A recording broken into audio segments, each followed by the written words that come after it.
네, 오늘은 사무엘상 2장을 하도록 하겠습니다.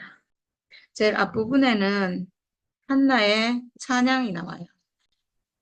지금 아들을 낳고 아들을 이제 제사장에게 드리고 하나님께 나시린으로 드리고 나서 이제 찬양하는 건데, 이 찬양을 제가 쭉 읽어보니까 정말 우리가 하는 찬양이에요. 정말 너무나 온전한 찬양이고, 지금 한나는 그 하나님 아들을 낳은 자잖아요. 그래서 하나님 아들을 낳은 자의 찬양이고, 이거는 결국 사람이 하나님 아들로 회복된, 그래서 하나님 아들로 회복된 자의 찬양인 거죠. 한나가 기도로 아뢰었다. 주께서 나의 마음에 기쁨을 가득 채워주셨습니다. 이제 나는 주님 앞에서 얼굴을 들 수 있습니다. 원수들 앞에서도 자랑스럽습니다. 네, 이렇게 얘기했는데 정말 우리 얘기잖아요. 전에는 우리가 주님 앞에서 얼굴을 들 수가 없었어요. 당당하지 않으니까. 하나님 앞에 나갈 수 없었고 그랬는데, 지금 그리고 한나는 또 아들을 낳을 수 없어가지고 하나님 앞에 나갈 수가 없었잖아요. 그리고 원수들이 계속 조롱을 해가지고 원수들 앞에서도 부끄러웠고 이랬는데, 지금 이제 나는 주님 앞에서 얼굴을 들 수 있습니다. 원수들 앞에서도 자랑스럽습니다. 이렇게 말하고 있는데, 이게 정말 우리 얘기잖아요. 주께서 나를 구하셨으므로 내 기쁨이 큽니다. 주님과 같으신 분은 없습니다. 주님처럼 거룩하신 분은 없습니다. 우리 하나님 같은 반석은 없습니다. 너희는 교만한 말을 늘어놓지 말아라. 오만한 말을 입 밖에 내지 말아라. 참으로 주님은 모든 것을 아시는 하나님이시며 사람이 하는 일을 저울에 달아보시는 분이시다. 네, 하나님은 다 아신다는 거죠. 저울에 달아보시는 분이시다. 사람의 어떠함을 저울에 달아보면, 하나님의 저울에 달아보면, 아무리 사람이 뭔가로 포장을 하고 속이려고 해도 하나님 앞에서는 속일 수가 없겠죠. 자기 있는 그대로가 다 드러나겠죠. 네, 그렇게 저울에 달아보면 다 안다는 거예요. 용사들의 활은 꺾이나 약한 사람들은 강해진다. 이게 자기 얘기죠. 아들을 낳지 못했던 자기가 정말 부끄럽고 약한 자였는데, 이제 당당하게 아들을 낳은 승리자가 됐다는 거죠.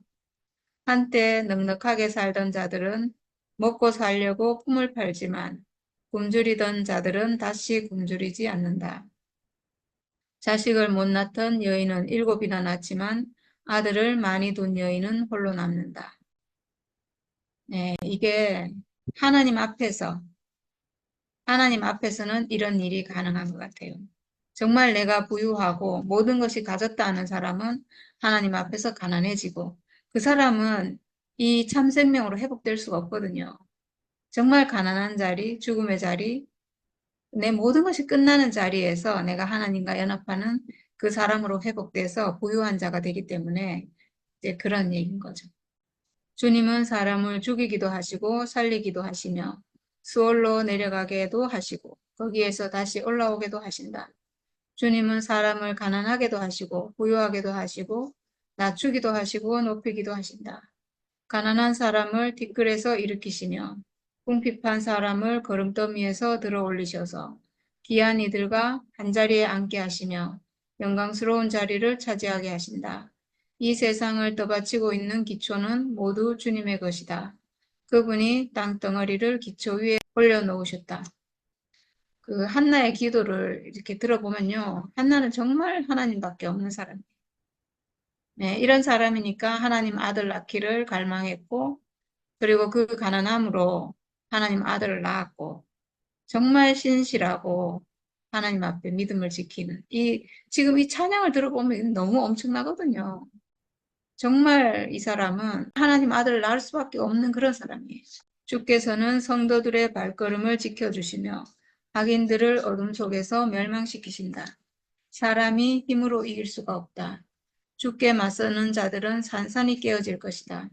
하늘에서 벼락으로 그들을 치실 것이다. 주께서 땅끝까지 심판하시고 세우신 왕에게 힘을 주시며 기름 부어 세우신 왕에게 승리를 안겨주실 것이다. 네, 이렇게 한나의 노래가 지금 나오고요. 엘가나는 라마에 있는 자기의 집으로 돌아갔으나 사무엘은 제사장 엘리 곁에 있으면서 주를 섬기는 사람이 되었다. 제사장 엘리 곁에 있으면서. 우리말로 하면 이거는 우리는 예수 그리스도 옆에서, 예수 그리스도와 함께, 예수의 십자가 안에서 우리는 하나님을 섬기는 사람이 되었다. 이렇게 할 수 있겠죠. 예, 지금 그 엘리 대제사장이 있고 그리고 엘리 대제사장의 아들들이 있잖아요. 있는데 지금 사무엘이 이렇게 등장하고 있거든요. 그래서 이 뒤로는 지금 엘리 대제사장의 아들들의 어떤 범죄 막 이런 게 쭉 나오는데 이게 지금 대비를 하고 있어요. 사무엘과 엘리의 아들들 이렇게 하는 이유가 있는 것 같아요, 저는. 지금 엘리를 통해서 이렇게 내려오는 제사장직은 제도적인, 형식적인, 법적인 제사장이잖아요. 제사장 직분이잖아요. 그냥 레위 자손이기만 하면 그리고 대제사장의 아들이 자동적으로 대제사장이 되고 그러니까 이거는 생명으로 대제사장 된 게 아니에요. 그냥 혈통으로 아들이라는 이유로 이렇게 됐는데 이게 지금 범죄하고 타락하고 이렇게 됐거든요. 그러니까 하나님은 이런 대제사장이 아닌 참 대제사장이 지금 필요한 거예요. 하나님이 쓸 수 있는. 그래서 저는 지금 아주 가난한 여자를 통해서 거기서 난 아들 사무엘을 등장시켜서 사무엘은 하나님이 쓸 수 있는 생명의 대제사장직을 수행할 수 있는 그런 사람이라는 거죠. 그래서 탄생부터 성장까지 구별된 그런 사람으로 지금 이렇게 보여주고 있거든요. 그래서 지금부터는 엘리의 탐욕스러운 아들들 이렇게 해서 쭉 나오는데 엘리의 아들들은 행실이 나빴다. 그들은 주님을 무시하였다.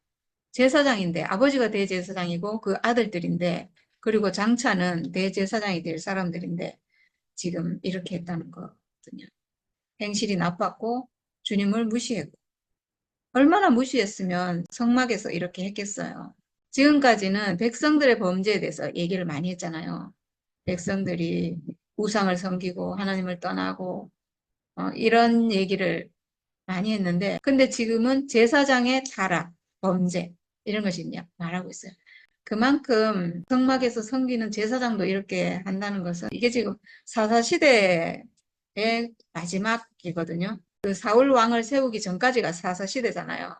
그래서 사사시대가 끝나고 왕이 오기 전까지 얼마나 지금 이스라엘이 타락했고 하나님 앞에서 범죄했는지 백성들도 그렇고 제사장들도 그렇다는 거죠.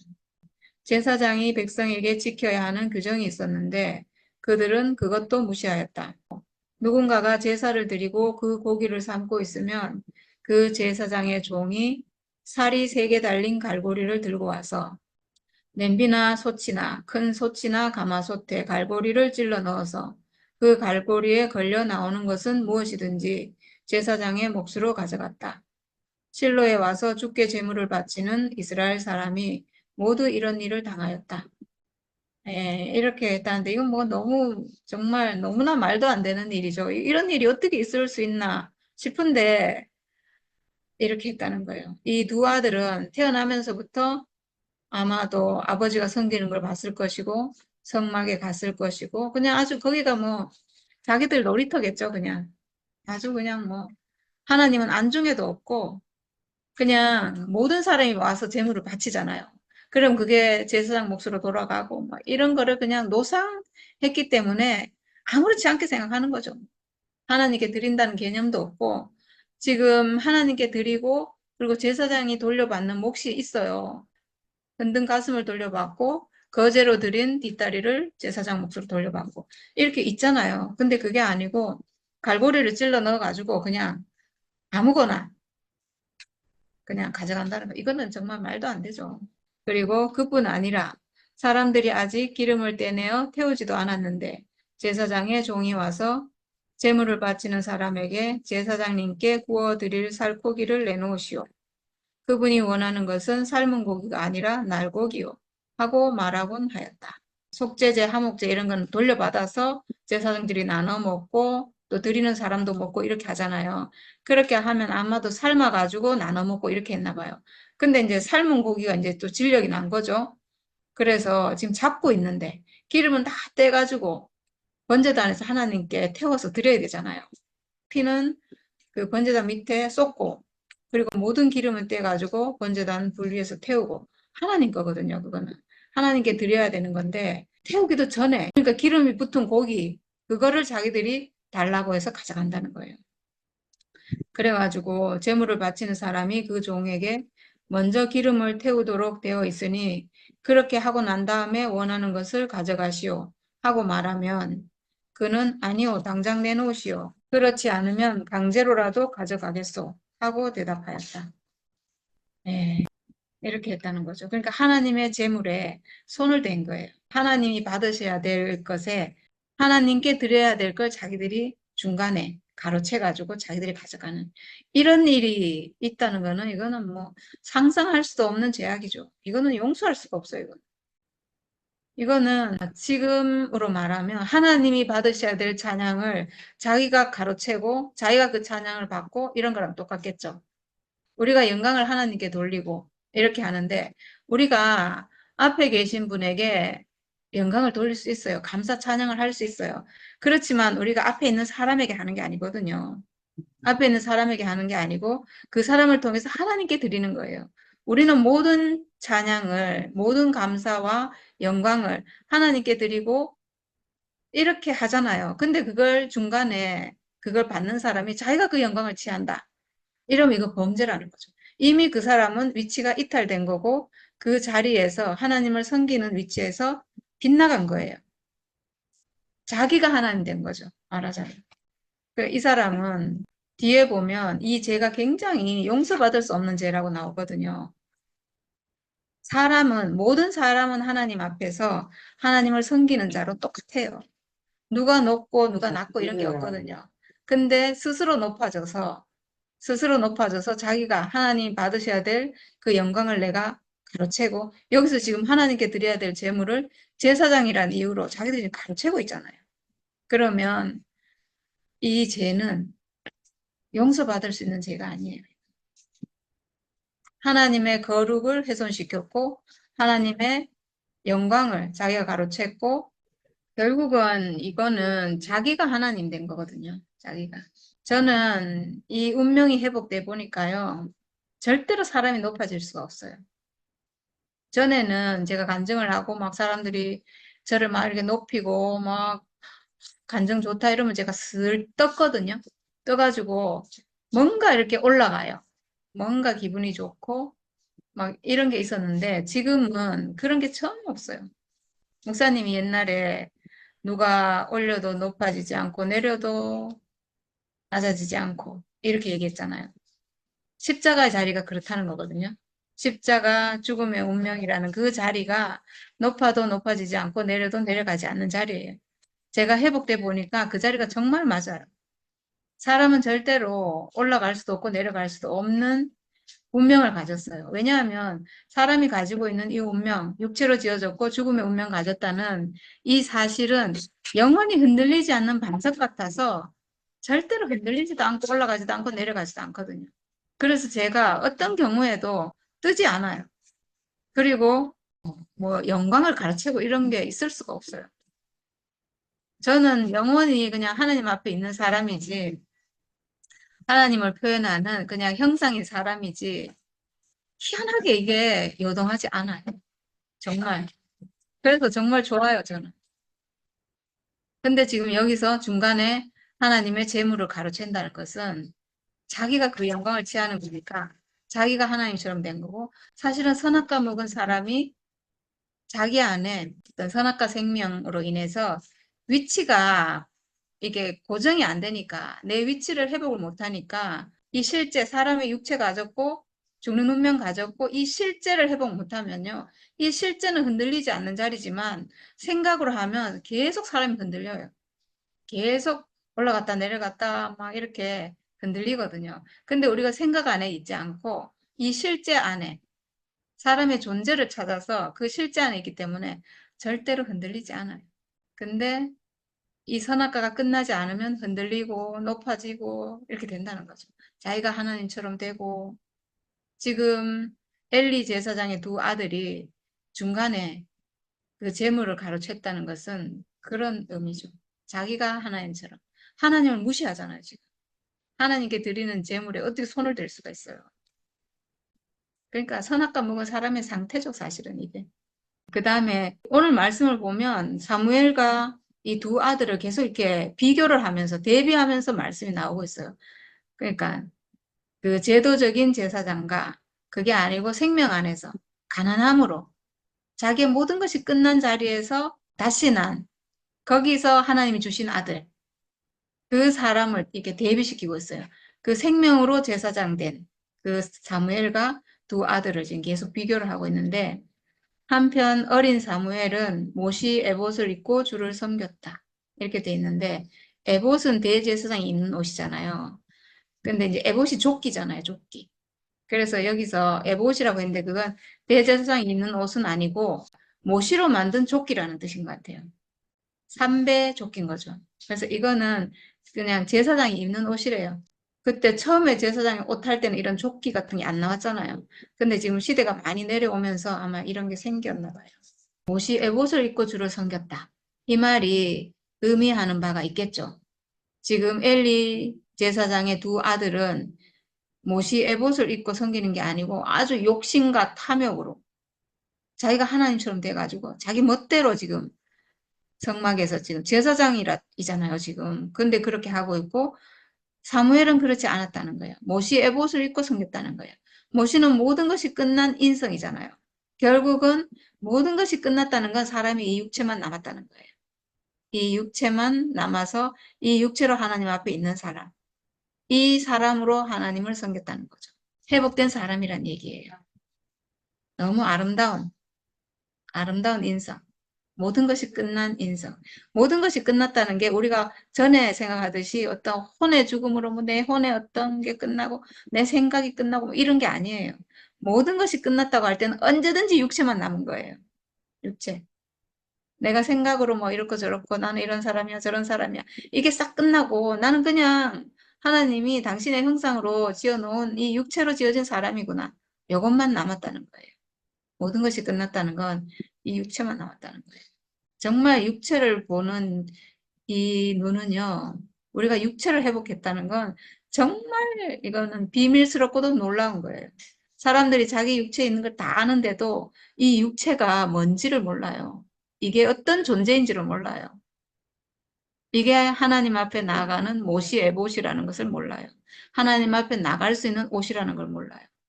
이 육체로만 하나님 앞에 나갈 수 있다는 걸 몰라요. 하나님은 오직 이 육체만 받으신다는 것을 알 수가 없어요. 속아 있어서, 선악과에 속아 있어서. 하나님이 사람을 흙으로 지으시고 생명을 주셨을 때 하나님 형상 산원으로 지어졌잖아요.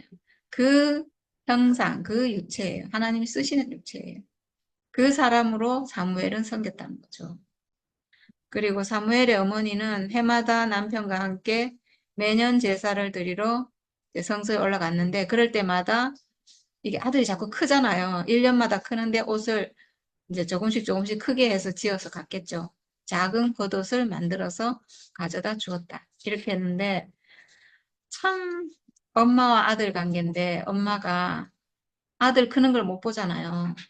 근데 아들이 이만큼 컸겠구나 하면서 1년 동안 그 겉옷을 못이 보시겠죠? 이걸 지어가지고 아들에게 갖다 주고. 이게 얼마나 그 엄마의 사랑이에요. 그리고 대제사장이 축복해가지고 엘가나와 한나가 아들 셋과 딸 둘을 더 낳았다고 이렇게 했거든요. 그리고 어린 사무엘도 주 앞에서 잘 자랐다. 네, 사무엘은 지금 주 앞에서 잘 자라고 있어요. 아주 잘 자라고 있어요. 하나님이 쓰실 수 있는 제사장이 지금 양육되고 있는 거죠.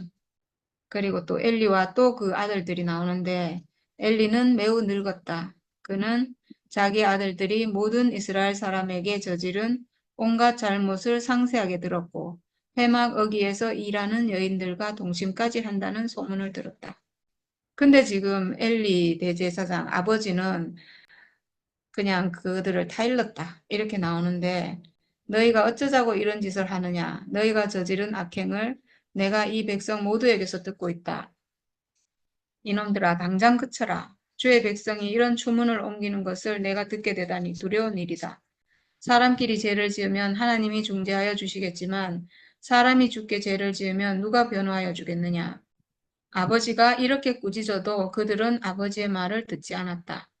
주께서 이미 그들을 죽이려고 하셨기 때문이다. 네, 죽이려고 하셨기 때문에 말을 듣지 않았다. 이렇게 표현되어 있는데 이 말은 이 두 아들이 지은 죄가 죽을 죄라는 거예요. 이건 용서받을 수 없는 죄라는 거죠. 근데 또 사무엘 얘기가 나오는데 한편 어린 사무엘은 커갈수록 주님과 사람들에게 더욱 사랑을 받았다. 하나님 형상으로 회복된 이 사람은 생명 안에 있는 이 사람은 아름답잖아요. 지금 이 사무엘은 정말 모든 것이 끝나고 다시 난 사람이거든요. 그 사람을 예표하고 또 그 사람이고 그러니까 이 사람이 잘하는 것은 정말 그 인격이 너무 아름답죠. 정말 하나님 보시기에 너무나 아름다운, 너무나 사랑스러운 그런 사람으로 지금 이렇게 커가고 있다는 그걸 지금 말하고 있고 이게 대비되죠. 계속 대비가 되고 있어요. 제도적인 제사장과 생명의 제사장. 이거를 지금 대비하고 있어요. 왜냐하면 지금 엘리 대제사장의 아들이 제사장이 원래 되는 거잖아요. 근데 지금 하나님이 참 제사장을 세우고 그 사람을 써야 되니까 사무엘을 지금 세워야 되기 때문에 이렇게 왜 이 두 아들은 멸망이 되고 쓸 수 없는지를 이렇게 보여주고 있는 것 같아요. 두 아들의 범죄도 크지만 지금 아버지가 다 일렀잖아요. 근데 이거 우리가 들어보면 아버지가 다 이르긴 다 이르는데 뭔가 좀 부족하죠. 엄청난 죄를 저질렀는데 이 사실 죽을 죄거든요. 하나님의 재물에 손을 대고 이렇게 했는데 이거는 용서할 수 있는 죄가 아니고 근데 지금 아버지가 너무 미온적으로 그냥 다 이러고 말아요. 그거를 그러니까 아마 뭐 이 사람 성격이 그럴 수도 있고 뭐 그럴 수는 있는데 이렇게 해가지고 될 일이 아닌데 너무 미온적으로 하고 이게 어쩌면 아들이 이렇게 된 게 키울 때 아버지가 이 교육을 잘못 시켰겠죠. 여호와를 두려워하도록 하나님의 법을 지키도록 이렇게 키웠어야죠. 왜냐하면 제사장이 될 사람이고 대제사장이 될 사람이잖아요. 하여튼 좀 그러니까 엘리도 지금 문제가 있고 아들들은 더 큰 문제가 있고 이래서 하나님의 사람이 엘리를 찾아와서 말하였다. 그때 이스라엘 지파 가운데서 내 조상 아론을 선택해서 나의 제사장으로 삼아 나의 제단에 올라와 분향을 하게 하며 에봇을 입고 내 앞으로 나와 내 뜻을 듣도록 하지 않았느냐. 아론을 세워가지고 대제사장으로 삼은 것은 엄청난 축복이죠, 사실은. 모세의 형이란 이유로 사실은 아론이 대제사장이 됐잖아요. 그러니까 이거는 전적인 하나님의 선택이고 이렇게 쓰여지고 그리고 그 아론의 후손들이 대대로 지금 대제사장이 되도록 이렇게 약속하셨잖아요. 그러니까 엄청난 은혜고 축복인데 그리고 이스라엘 자손이 드리는 불살라 바치는 제물을 모두 너희의 몫으로 차지할 권리를 내 조상의 집안에 주지 않았느냐. 네, 이건 정말 하나님께 드리는 것을 함께 누리는 사람. 이게 제도적으로 그렇게 만들었는데도 불구하고 그런 모든 것을 주는 그러니까 엄청난 축복을 받은 존재죠, 사실은.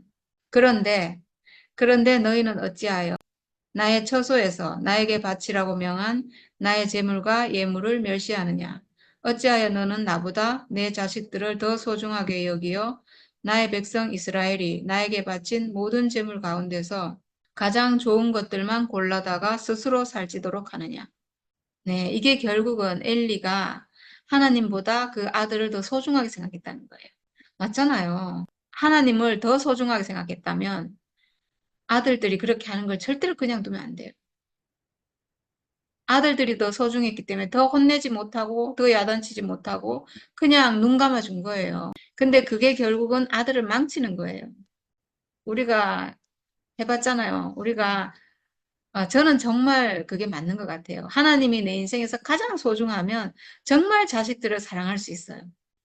정말 은혜가 흘러가고 사랑이 흘러가고 하나님 마음으로 하게 되잖아요. 그렇게 되는데 자식들이 더 소중하면요. 이게 희한해요. 자식들이 이미 더 소중하다는 것은 위치가 하나님밖에 없는 위치에서 조금 살짝 선악가로 간 거죠. 내 욕심이 이제 들어간 거예요. 그러면 내 기대와 요구로 자식들을 들들 볶게 돼 있어요. 그러면 자식들이 빗나가거든요. 그러니까 하나님이 내 인생에서 가장 소중하면 정말 자식들을 사랑하게 되고 자식들이 더 소중하면 자식들을 망치게 돼요. 네. 지금 엘리가 그랬다는 거죠. 하나님보다 자식이 더 소중해서 지금 그냥 내버려둬 가지고 이렇게 됐다는 거예요. 지금 따끔하게 혼내야 되거든요. 이 사람들은 제사장 자격이 없어요. 그러니까 제사장 직분을 지금 박탈해야 돼요. 그리고 아주 혼내고 진 밖에 내쫓고 이렇게 해가지고 완전히 반성하도록 이렇게 해야 되는데 아무것도 안 하잖아요. 그래서 결국은 두 아들이 죽게 된 거예요, 결국은. 그러므로 나주 이스라엘의 하나님이 말한다. 지난날 나는 너의 집과 너의 조상의 집이 제사장 가문을 이루어 언제까지나 나를 섬길 것이라고 분명하게 약속하였지만 이제는 더 이상 그렇게 하지 않겠다. 네.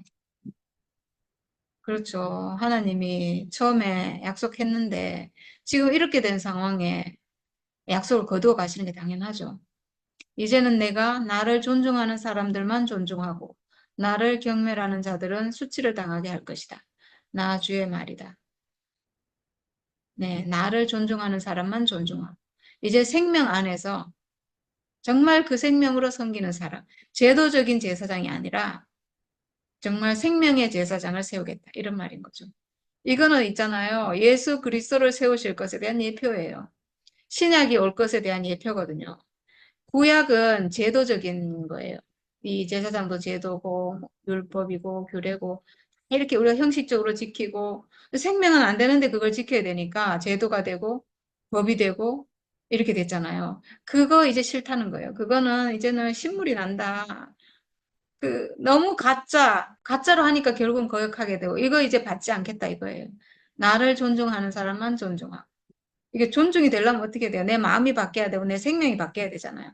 이거는 신약 안으로 와야 가능한 거거든요. 이제 하나님이 구약을 많이 해보고 제사도 많이 드려보고 사람들이 많이 거역하고 막 이런 걸 보면서 그러니까 형식적으로 드리고 이런 걸 받으면서 이제 싫은 거예요, 이게. 처음에는 그게 순수했거든요. 제사도 순수하고 정말 정성으로 드리고 정말 가장 좋은 것을 드리고 이렇게 했는데 이제 많이 내려오면서 사람들이 다 타락했잖아요. 그러니까 하나님께 드리는 이게 다 형식이 된 거예요. 그냥 제도로 하고 이렇게 돼버리니까 하나님 받을 수가 없는 거예요. 그래서 이제 하나님이 서서히 어떤 경륜을 바꾸고 있어요. 그래서 참 진실한 사람, 참 생명 안에 있는 이런 사무엘 같은 사람을 이제 세우시는 거죠. 이제 이 엘리 집안에 대한 저주가 쫙 나와요. 저주가 이제 5구절로 쭉 나오는데 내가 내 자손과 내 족속의 자손의 대를 끊어서 너희 집안에 오래 살아 나의 일을 많이 먹은 노인이 없게 할 날이 올 것이다. 일찍 죽는다는 거죠. 노인이 없게 될 것이다. 오래 산다는 건 축복이죠, 사실은. 오래 산다는 건 축복이에요. 근데 이제 여기는 노인이 없게 될 것이다. 이건 저주라는 거죠. 다 일찍 죽을 것이고, 그리고 너는 고통을 받으면서 내가 이스라엘의 모든 백성에게 베푸는 복을 시샘하며 바라볼 것이다. 내 가문에서는 어느 누구도 오래 살지 못할 것이다.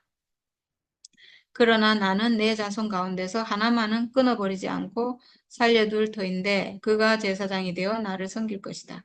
그러나 그는 맹인이 되고 희망을 다 잃고 그의 자손들은 모두 젊은 나이에 변사를 당할 것이다. 내 두 아들 홈니와 비느하스도 한날에 죽을 것이며 이것은 내가 말한 모든 것이 반드시 이루어진다는 표징이 될 것이다. 제가 이 성경 구절을 보고 도대체 엘리가 누구의 대를 이은 제사장인가? 이게 궁금해서 찾아보니까 지금 제사장이 아론부터 해갖고 엘르아살, 비느하스 이렇게 내려왔잖아요. 저는 그래서 엘리도 그 후손인 줄 알았어요. 당연히 그때 비느하스가 여호와께 충성을 해가지고 너의 후손으로 이제 대제사장이 될 것이다. 이렇게 또 약속을 했잖아요. 그래서 저는 당연히 그 후손이겠지 이렇게 생각했는데 여기 막 대를 끊어버릴 거라 하고 막 이래서 이게 어떻게 되는 건가 하고 찾아보니까 지금 아론의 아들이 4명이 있었잖아요. 나답과 아비후 그리고 엘르아살, 이다말 이렇게 있었거든요. 이게 아론의 4아들인데 그 다른 불을 들이다가 나답과 아비후가 죽었어요. 그래갖고 남은 아들이 엘르아살과 이다말 2명 남았거든요. 그래서 엘르아살이 대제사장이 되고 엘르아살의 아들인 비느하스가 이어서 대제사장이 되고 이렇게 했어요. 그리고 이다말이 있잖아요. 아론의 마지막 아들 이다말이 있는데 이 사람은 그때 성막 만들 때 성막 그 마지막에 모든 재료가 얼만큼 들었는지 막 계산하고 이랬던 사람이거든요. 근데 여기 지금 엘리 제사장은요. 이다말의 후손이래요. 그러니까 그 엘르아살의 후손으로 대제사장이 쭉 내려오다가 아마도 그 사사기를 지나고 막 혼란스럽잖아요. 그런 혼란스러운 어떤 시대를 지나면서 아마도 엘르아살 후손으로 그 대제사장 할 사람이 없었던가 하여튼 어떤 이유로 그 대제사장직이 그 이다말의 후손으로 넘어온 거예요. 엘리 대제사장이 이다말의 후손인데 이 사람에게로 넘어온 거예요. 그랬는데 자기 대에는 그래도 아마 이제 대제사장으로 있고 사사로 이렇게 있었는데 아들들이 범죄했잖아요. 아들들이 너무나 큰 범죄를 하나님이 절대로 용서할 수 없는 그런 범죄를 저질러서 여기 지금 저주를 막 하잖아요.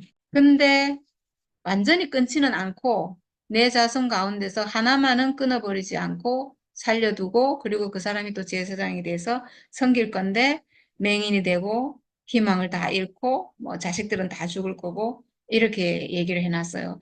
그래서 저는 이건 또 뭐지? 이렇게 궁금해가지고 찾아보니까 있더라고요. 엘리 대제사장의 두 아들이 범죄해서 결국은 이 두 아들은 전쟁에 나가서 한날에 죽어요. 그리고 엘리도 죽잖아요. 그 소식을 듣고 뭐 뒤로 넘어져가지고 목이 부러져서 죽는다. 예, 그렇게 나오는데 그래서 그 다음 대제사장이 누가 되냐 하면 여기 지금 두 아들이 홈니와 비느하스거든요. 그러니까 엘리의 아들인 비느하스의 아들이 대제사장이 돼요. 그러니까 엘리의 손자가 대제사장이 되긴 되거든요. 여기 지금 한 사람을 남겨둔다는 게 그 사람을 얘기하는 것 같아요. 그러니까 지금 사무엘은 대제사장이 될 수는 없어요, 사실은. 제도적으로. 제도적으로는 지금 일단 지금 엘리 대제사장의 아들이 대제사장이 되도록 이렇게 제도적으로는 정해져 있기 때문에 그래서 그 손자가 대제사장이 되지만 근데 실제적으로 그 역할을 하는 것은 결국은 사무엘이 해요. 왜냐하면 하나님 모든 말씀을 사무엘을 통해서 하기 때문에 실제적인 대제사장은 사무엘이죠. 그렇지만 제도적으로는 또 그렇게 내려가는 거예요. 그 엘리 후손으로 그 손자가 대제사장이 되고 그 다음에 또 그 아들이 대제사장이 되고 또 그 다음에 아들이 대제사장이 돼요. 되기는. 이게 제도적으로 이렇게 내려가거든요. 근데 여기 지금 저주했듯이 그냥 별 볼 일 없어요. 다. 그래서 실제적인 대제사장은 사무엘이라는 거죠. 하나님 마음에 맞는 사람을 들어 쓰시고 제도적인 대제사장은 그 이름은 있지만 이미 하나님의 생명이 떠난 그런 대제사장이에요. 하나님이 그들을 통해서 말씀하시지 않잖아요. 하나님이 지금 말씀하시고 들어 쓰는 사람은 사무엘이거든요. 그래서 이미 하나님은 그 제도적인 제사장 직분에서 떠났어요.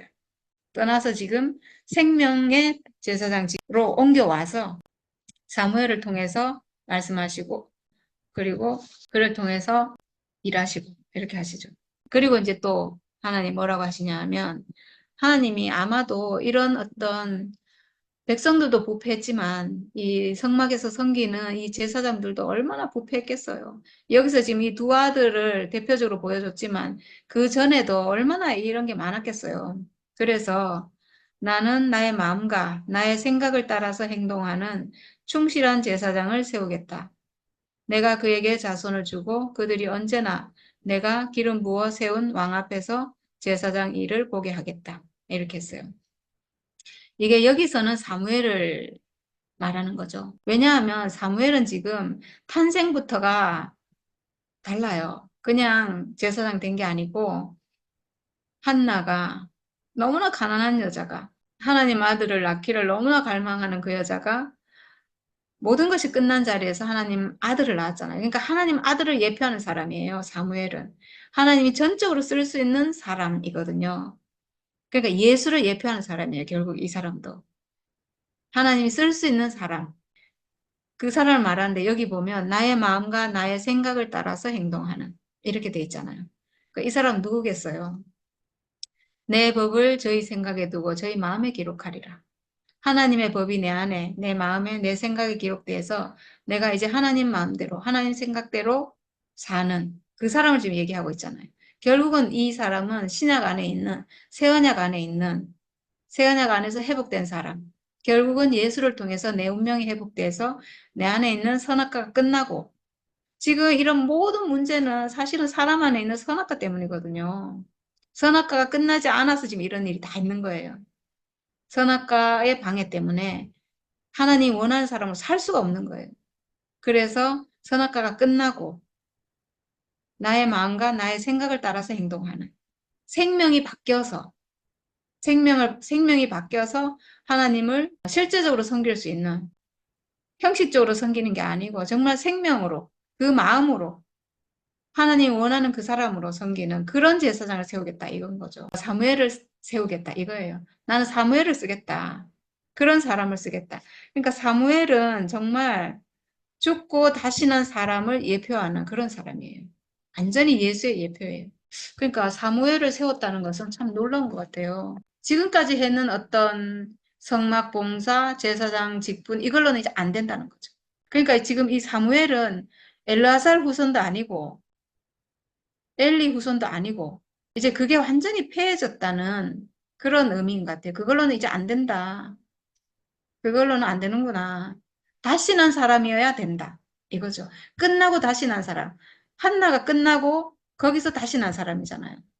그러니까 끝나고 다시 난 사람이어야 된다. 오직 예수여야 된다. 그리고 지금은 예수로 인해서 다시 난 사람.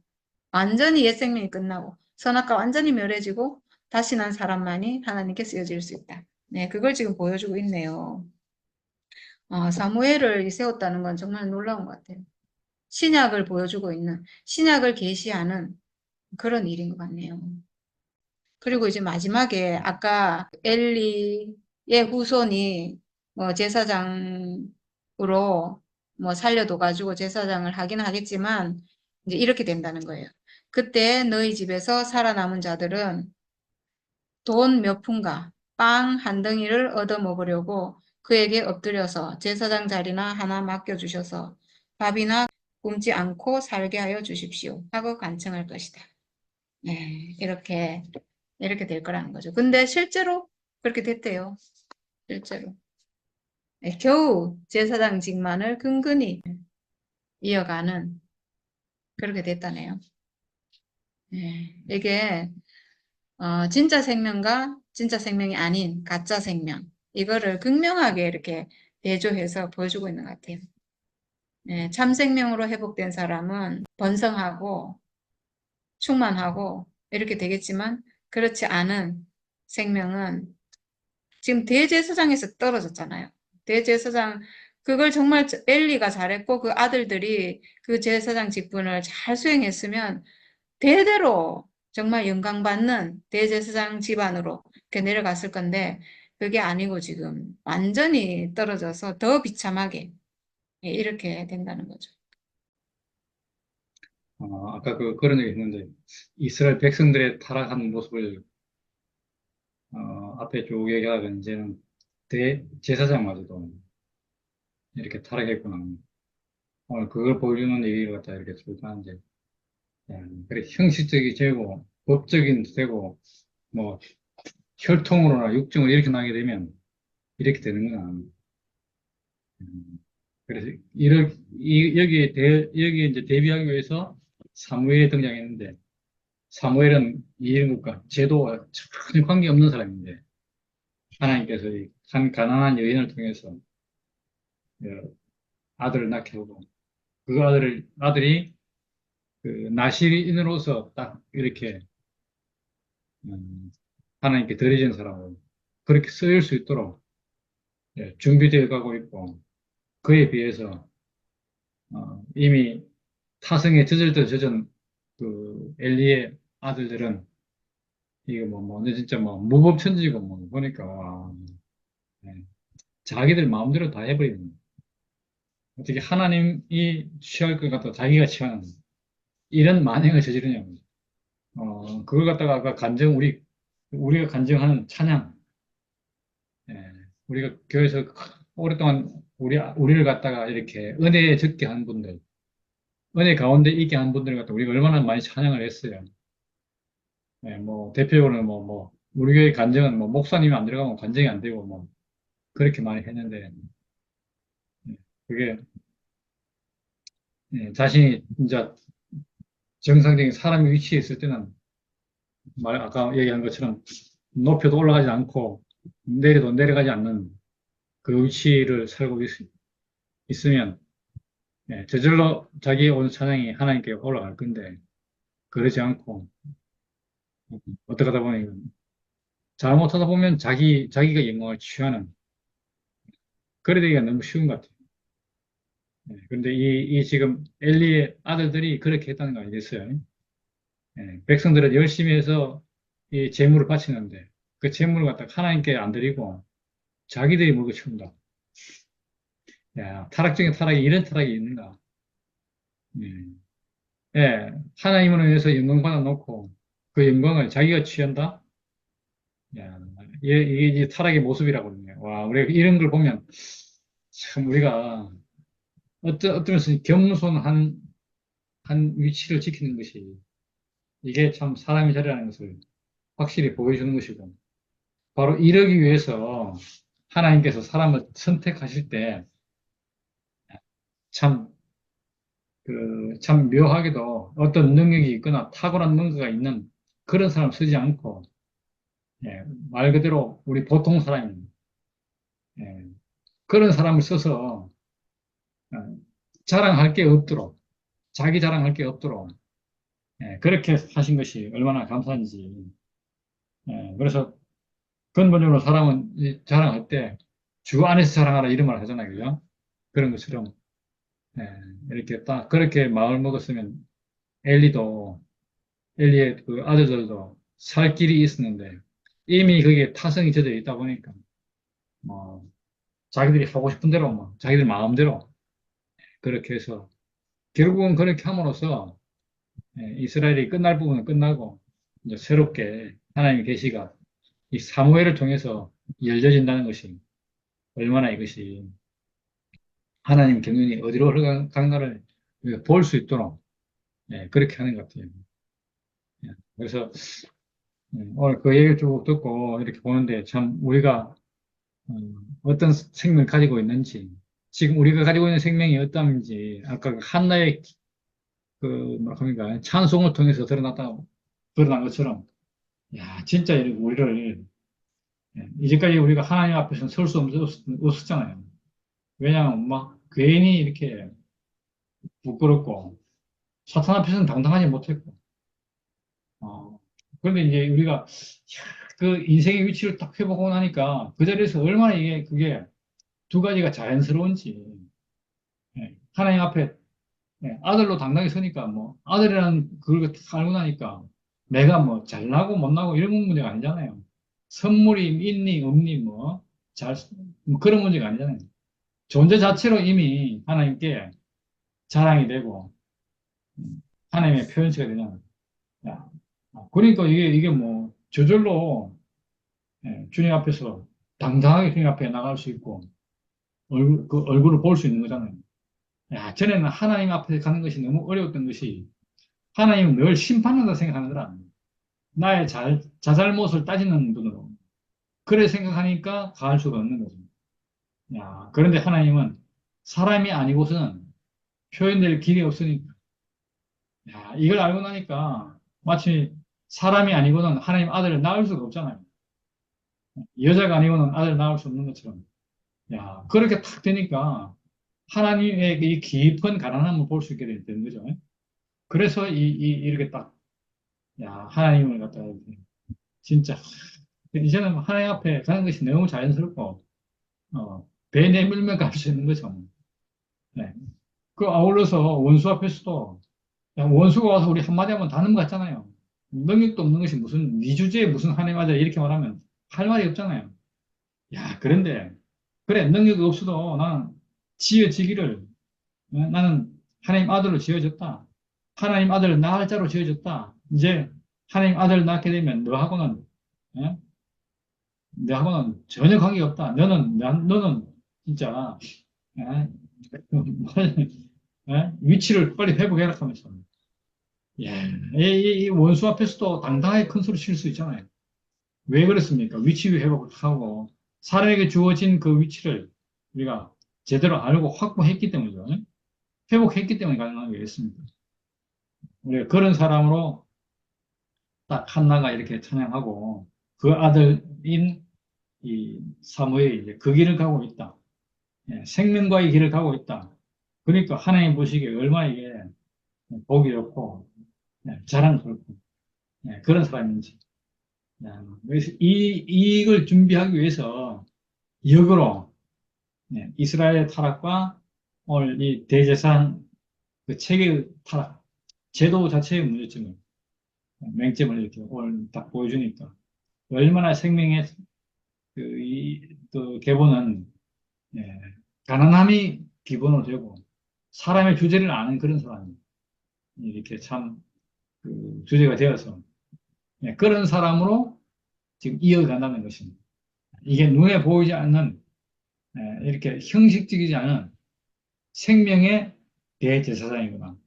오늘 그렇게 보여주니까 야, 이 생명의 대제사장이 그 태어나고 한참 이렇게 성장하고 이 과정이 오히려 역으로 제도적, 형식적, 뭐 육체적 이런 그 혈통적 이런 제사장과 얼마나 다른지를 오늘 우리가 확실히 볼 수 있어서 너무 감사한 시간이었고, 야, 바로 이 아무것도 아닌 한나의 아들, 결국은 아무것도 자랑할 것이 없는 사람, 예, 하나님의 형상으로 지어진 사람.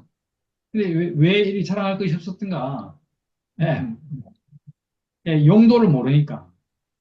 우리가 육체로 태어난 것은 사람들 다 인정하지만 이 육체의 고귀한 용도를 모르면 육체로 지어진 것이 복이 안 되잖아요. 축복이 안 돼. 자랑이 안 되잖아요. 그런데 우리가 이렇게 하나님의 표현체로 하나님 아들을 낳는 이 용도인 것을 알고 나니까 얼마나 사람이 육체로 지어진 것이 얼마나 큰 이제 하나님의 탁월한 선택이었구나.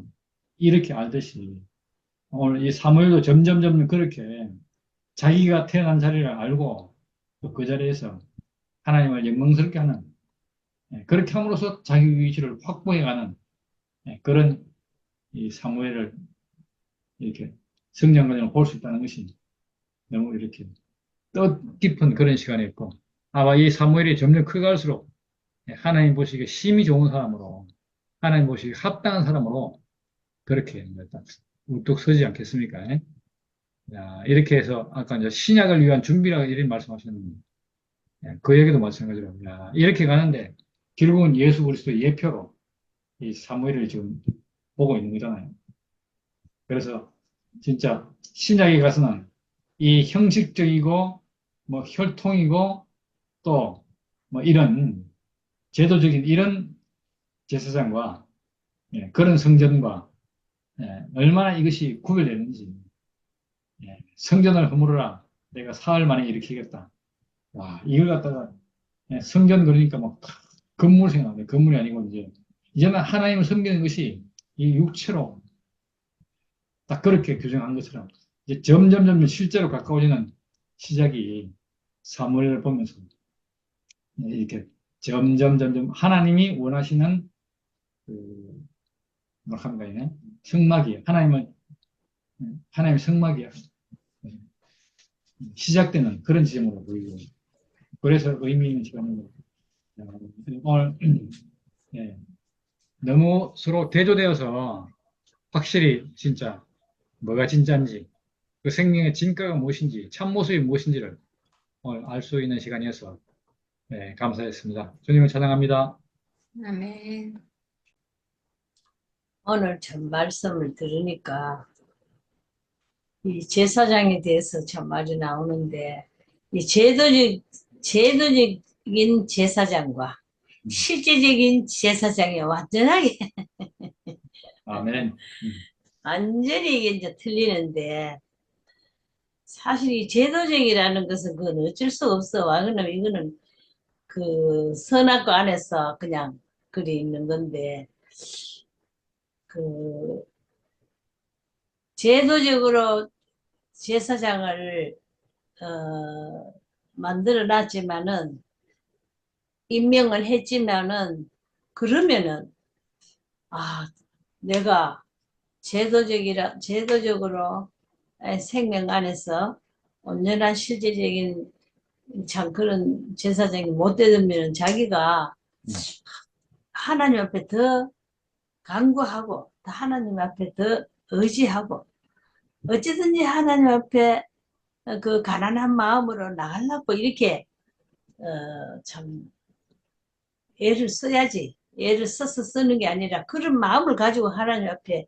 살면은 음, 그래도 이제 점차적으로 그렇게 어, 성숙하게 되고 성숙한 제사장이 안 되겠나. 어느 선까지는 갔는지는 모르지만 그게 너무 뚜렷하게 보여지고 그게 우리가 그 제사장의 그 제도적 제사장과 실제적인 제사장을 보니까 우리 삶이 바로 내 삶이 아이고 바로 그렇게 비춰지네요.